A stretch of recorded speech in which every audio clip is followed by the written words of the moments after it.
Nu, viņi tur labāk dzīvo atrad un labāk pelna nekā pie mums. Bet kas būtu jādara, lai viņi atgrieztos?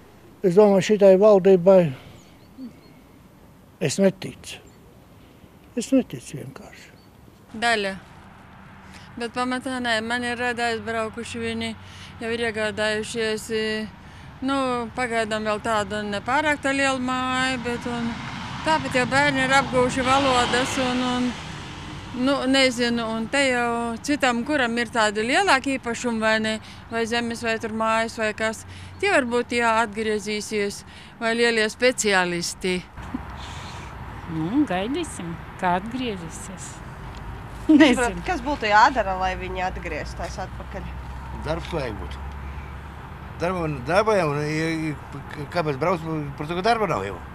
Es neatgrieztos noteikti, bet es arī nedomāju braukt prom. Tā kā man šeit pat ir labi. Vai jūs saprāt, valstiskā līmenī būtu kaut kas jādara, lai atgrieztu atpakaļ? Noteikti būtu tā kā jāpadomā par bērniem. Es tā uzskatu, lielākas naudas māmiņām. Ja beigtos krīzes, tad varbūt tad viņi atgrieztos. Es tā domāju.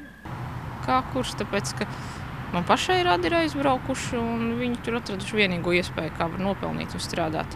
Šeit viņi nevar ilgstoši atrast, ko darīt. Domāju, ka nē. Kāpēc? Neticu, ka brauks kāds atpakaļ. Lielākā daļa nē. Tāpēc, ka es personīgi zinu, ka tur ir izveidojušās ģimenes citas, jau šeit paliks sieva. Zināms, tāds viens ir, vienīgi tas, kad viņu paņēma, pirmās sievas dēlu viņš paņēma uz turieni, un tur ir neatgriezīsies. Labs jautājums, es pats lūk aizbraukšu projām. Tā kā, es ceru, ka jā. Tu tā kā gribētu atgriezties? Noteikti, jā. Kāpēc brauc prom? Kā parasti. Situācija izdevīgāk piedāvājumi, kā šeit jebkur. Viena daļa, protams, nē. Jūs saprāt, kas būtu jādara, lai viņi atgrieztos? Kas jādara? Darbu vajag un viss.